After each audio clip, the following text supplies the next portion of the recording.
Изумира сточарството во село Црник, село кое до пред неколку години беше со најголем број на стада овци во Малешевијата.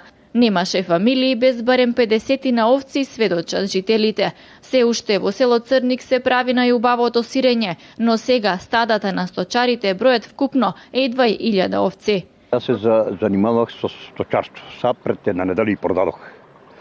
Добих пензија пред 2-3 години и не мога веќе усвишам селото. Не мога, детето ми се запусти на работа и останах сам, нема кој да ми помага. Тука и морах да ги продам.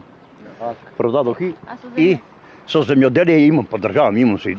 Сточарство, такво ли и местото такова и се занимаваме со сточарство. Така, колку овци имате? Па имаме 10-20. И колку сирење произведувате? Колку?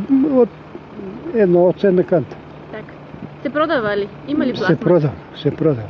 Со што се занимавате? Со сточарство, стока, овци, крави. Со земјоделието. Колку овци имате? Ами околу 100 ги има. Може повеќе, само 100 ги има. А во селото колку има? Не знам сега да ти кажа. Околу 1000 има сигурно. Одеха испродадоа ги. Свето ги испродадоа народот, ги испродаде се овците. Џабе не ги зима. Џабе. Што вика субвенција давам порно да ни го плати јагнето, субвенција не ни треба на нас. А повеќе со јагнето да ни го плати, като него што е било. Повозрасните веќе немоќни, а помладите предпочитаат да работат во градовите или во странство. Сточарството искаме да го развиеме. Купуваме најскапа храна, продаваме најевтино.